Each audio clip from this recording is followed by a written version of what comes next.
నమస్తే శ్రీకృష్ణాయ నమః. అయితే మనకి ఖగోళంలో చాలా వింతలు జరుగుతూ ఉంటాయి. చాలా గ్రహాలు మారుతూ ఉంటాయి.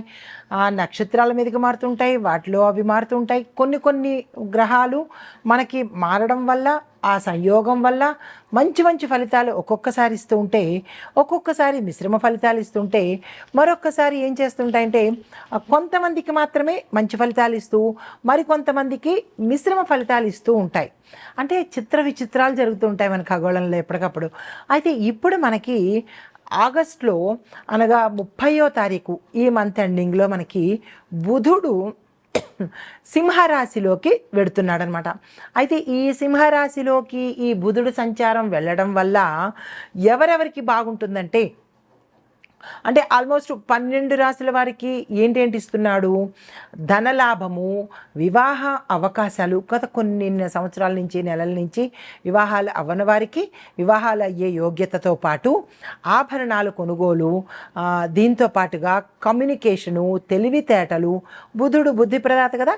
తెలివితేటలు, కమ్యూనికేషను, వ్యాపారంలో విశేషమైన లాభాలు రావడము.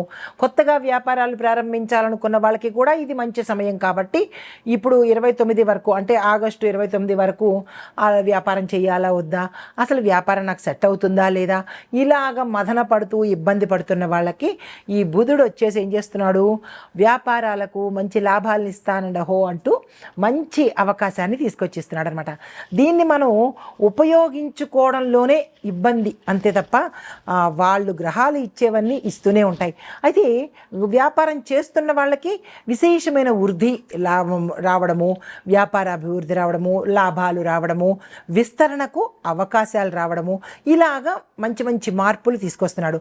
తర్వాత దీంతో పాటు కమ్యూనికేషన్, అంటే మీడియా రంగంలో ఉన్న వాళ్లకు, సినిమా రంగంలో ఉన్న వాళ్ళకి, చలనచిత్ర అంటే టీవీ రంగంలో ఉన్న వాళ్ళకి, ఇలాగా కమ్యూనికేషన్ రంగంలో ఉన్న వాళ్ళకి విశేషమైన అవకాశాలు, పారితోషికాలు, తర్వాత మంచి పేరు ప్రఖ్యాతలు ఇలాగా బుధుడు ఇవ్వబోతున్నాడనమాట.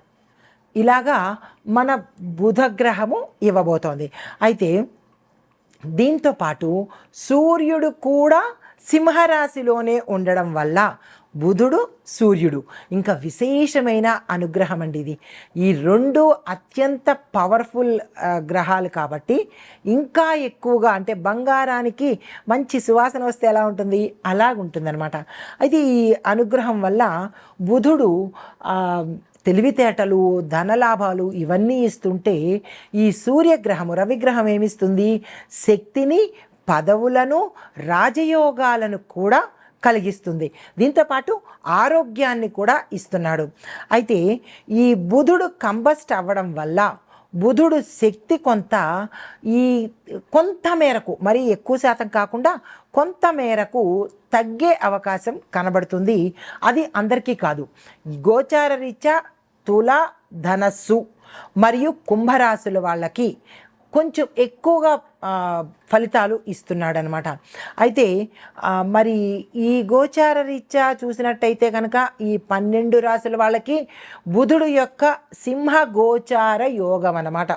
ఈ యోగంలో ఈ ఫలితాలు మేషరాశి వారి నుంచి 12 రాశుల వారికి ఎలా ఉంటోంది అనే అంశంలో మనము ఒక్కొక్క రాశి వారికి, ఒక్కొక్క రంగంలో ఉన్న వాళ్ళకి ఎలా ఉండబోతోంది అనేది సవివరంగా మీకు తెలియజేస్తాను. అయితే ఈ 2025 ఆగస్టు 30న బుధుడు సింహరాశిలోకి సంచారం చేస్తున్నాడు. ఈ సంచార ఫలితంగా మనకి మేషాది ద్వాదశ రాశుల వారికి మొత్తంగా అందరికీ ఎలాంటి ఫలితాలు ఇస్తున్నాడు? మిశ్రమ ఫలితాలా లేదంటే విశేషమైన ఫలితాలా అనేది కనుక చెప్పుకున్నట్టయితే, తుల, ధనస్సు, కుంభ ఈ 3 రాశుల వారికి విశేషమైన ఫలితాలు, ధనలాభము, కుటుంబ వృద్ధి, తర్వాత ఆభరణాలు కొనుక్కోవడము, భూమి, వస్తువు, వాహనాలు కొనుక్కోవడము, తర్వాత వ్యాపార వృద్ధి, కమ్యూనికేషన్లో మంచి డెవలప్మెంట్ రావడము, ఇలాగా వివాహం కాని వారికి వివాహాలు అవ్వడము, ఇలాగా వాళ్ళు ఏదైతే అన్ని రంగాల్లో ఉన్న వాళ్ళకి విశేషమైన ఫలితాలు ఇస్తున్నాడు. అయితే ఇప్పుడు మేషరాశి నుంచి మనము మీనరాశి వరకు ఒక్కొక్కళ్ళకి ఒక్కొక్క రంగానికి ఎలా ఉంటోంది అనేది సవివరంగా తెలుసుకుందాము. తదుపరి రాశి కుంభరాశి. ఈ రాశి వారికి విద్యార్థులు చూస్తున్నట్టయితే మంచి విశేషమైన ఫలితాలు పొందుతారు. ఏ చదువు చదువుతున్న వాళ్ళకైనా మీరు అనుకున్నది సక్సెస్ సాధించే అవకాశం ఉంది. కొత్త విషయాలు నేర్చుకోవడానికి ఇది కరెక్ట్ సమయము. మీరు ఏదైనా అప్లికేషన్స్ పెట్టుకోవాలన్నా, లేదా వేరే చదువులు చదవాలన్నా, వేరే కోర్సులు నేర్చుకోవాలన్నా, లేదా విదేశాలు వెళ్ళాలన్నా, ఇలా మీ థాట్స్కి కరెక్ట్ సమయం కాబట్టి దీన్ని అస్సలు వృధా చేసుకునే ప్రయత్నం చేసుకోకండి. అదే ఉద్యోగస్తులకు చూసుకున్నట్టయితే కొత్త బాధ్యతలు తీసుకుంటారు. కొంత టార్చరు, కొంత టార్గెట్స్, కొంత ఇబ్బందులు కూడా మీకు కలుగుతాయి. సంయమనం పాటించే ప్రయత్నం చేసుకోండి. వ్యాపారస్తులకు చూసుకున్నట్టయితే కనుక పెట్టుబడుల్లో జాగ్రత్తలు తీసుకోండి. కొత్త వ్యాపారాల జోలికి అప్పుడే వెళ్ళకండి. మంచి తిదివారి నక్షత్రం చూసుకుని మీకు సరిపోయిన సమయాన్ని ఎంచుకుని అప్పుడు కొత్త వ్యాపారాలు మీకు ఏది సూట్ అవుతాయో, మీ నక్షత్రాన్ని బట్టి, మీ పేరుని బట్టి ఏవి సూట్ అవుతాయో అవి చెక్ చేసుకుని వెళ్ళే ప్రయత్నం చేసుకోండి. అయితే నూతన వ్యాపారాలకు మాత్రం అవకాశాలు వస్తాయి. ఈ జాగ్రత్తలు తీసుకుని ఆ పని చేసుకోండి. అయితే వ్యవసాయదారులకు చూసుకున్నట్టయితే కనుక కొంత మీకు రుణాలకి సంబంధించిన ఇబ్బందులు తొలగిపోయి కొత్త రుణాల కోసం ప్రయత్నం చేయడానికి మంచి అవకాశం కనబడుతోంది. పంట దిగుబడులు బాగుంటాయి. మంచి గిరాకీ వస్తుంది. మార్కెట్లో మీ పంటలకు సరిపడా రేట్ వచ్చే అవకాశం కనబడుతోంది. వాతావరణాన్ని దృష్టిలో పెట్టుకుని మీరు పంట వేసే పరిస్థితి చేసుకోండి. అయితే విత్తనాల ఎంపిక విషయంలో మాత్రం కొంత జాగ్రత్తలు తీసుకునే ప్రయత్నం చేయండి. అక్కడే మోసపోయే అవకాశాలు ఎక్కువ కనబడుతున్నాయి. కుటుంబపరంగా చూసుకున్నట్టయితే కనుక కుటుంబంలో కొంత అలజడి, ఇబ్బందులు రావడము, లేదా మీ యొక్క బంధువులు మిమ్మల్ని ఇబ్బంది పెట్టడము, కొంత ఇబ్బందికరమైన వాతావరణమే కుటుంబంలో కనబడుతోంది. మీ యొక్క స్నేహితుల్లో కూడా మీ పేరు చెడిపోయే అవకాశం కనబడుతోంది. ఈ విషయంలో జాగ్రత్తలు తీసుకోండి. కుటుంబంలో అశాంతి చోటు చేసుకునే అవకాశం కనబడుతోంది. ఏ పని చేసినా, కుటుంబ పరంగా ఏ పని చేసినా అది విఘ్నమయ్యేటట్టుగానే ఉంది కాబట్టి కొంచెం జాగ్రత్తలు తీసుకోండి. ఆరోగ్యపరంగా చూసుకున్నట్టయితే కనుక అనారోగ్య సమస్యలు చాలా చాలా చాలా ఎక్కువ కనబడుతున్నాయి. ఈ విషయంలో జాగ్రత్తలు తీసుకోవడంతో పాటు డాక్టర్ పర్యవేక్షణ చేసుకోండి. చర్మానికి సంబంధించి, గుప్త అవయవాలకు సంబంధించి, ఎముకలకు సంబంధించినటువంటి ఇబ్బందులు తల ఎత్తేటట్టుగా గోచరిస్తోంది. ఈ విషయంలో జాగ్రత్తలు తీసుకోండి. అయితే రాజకీయ పరంగా చూసినట్టయితే కనుక మీకు రాజకీయంగా గుర్తింపు రావడంతో పాటు పేరు ప్రఖ్యాతలు విశేషంగా వచ్చే అవకాశం కనబడుతోంది. రాజకీయ వ్యూహాలు వేసేటప్పుడు జాగ్రత్తలు తీసుకోండి.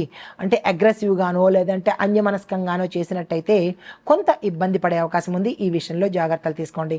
అయితే మీకు చెప్పదగిన పరిహారము, నవగ్రహ ఆలయంలో మీరు శని భగవానుడికి సంబంధించిన పూజలు కానీ, దానాలు కానీ చేసుకున్నట్టయితే కొంత మంచి జరిగే అవకాశం కనబడుతోంది. నమస్తే. అయితే ఓవరాల్గా ఈ 12 రాసుల వాళ్ళకి నేను చెప్పేది ఏంటంటే, నెంబర్ 1, ప్రతి బుధవారం రోజు నీలిరంగు వస్త్రాలను ధరించి మీరు ఏదైనా పని చేసుకున్నట్టయితే సక్సెస్ అయ్యే అవకాశం ఉంది. అయితే బుధుడికి అష్టోత్తర నామాలు చదవడము, బుధుడికి సంబంధించినటువంటి ఏదైనా దాన ధర్మాలు కానీ, లేదా అంటే జపాలు కానీ, ఇలా మీ శక్తి అనుసారము చేసుకోవడంతో పాటు బ్రాహ్మణులకు నీలిరంగు వస్త్రాలను, ఆకుపచ్చ వస్త్రాలను, ఆహారము, పసుపు, ఇవి మీ శక్తి కొద్దీ దానంగా ఇచ్చుకున్నట్టయితే ఓవరాల్గా 12 రాశుల వాళ్ళకి ఇవే వర్తిస్తాయి. ఇండివిజువల్గా రాశుల వైజు చెప్పుకునే పరిహారాలు అవి చేసుకుంటూ ఇవి కూడా చేసుకున్నట్టయితే బుధగ్రహం యొక్క అనుగ్రహం సంపూర్ణంగా ఉండేందుకు, ఆ చిన్న చిన్న డిస్టర్బెన్సెస్ ఏమైనా ఉంటే పోయేందుకు అన్నమాట. అయితే 4వది వ్యాపార, ఉద్యోగము, పెట్టుబడులు, ఇలాంటి నిర్ణయాలు ఏవైనా తీసుకునేటప్పుడు శుభ రోజులు చూసుకోండి. అంటే మంచి రోజులు ఏవైనా చూసుకొని మీ పెద్దల్ని అడగడం కానీ, లేదా జ్యోతిష పండితులను అడగడం కానీ, ఇలాంటివి ఏవైనా చూసుకొని కనుక చేసినట్టయితే, ముందుకెళ్ళినట్టయితే నెగిటివ్ లేకుండా సక్సెస్తో ముందుకెళ్ళే అవకాశాలు చాలా ఎక్కువ ఉంటాయి. ఈ విషయంలో ఈ అంశాలను పరిగణలోకి తీసుకుని అందరూ మంచిగా ఉండాలి, సక్సెస్ అవ్వాలి, అన్నీ సానుకూలమైన ఫలితాలే పొందాలి అని మనసారా కోరుకుంటూ నమస్తే.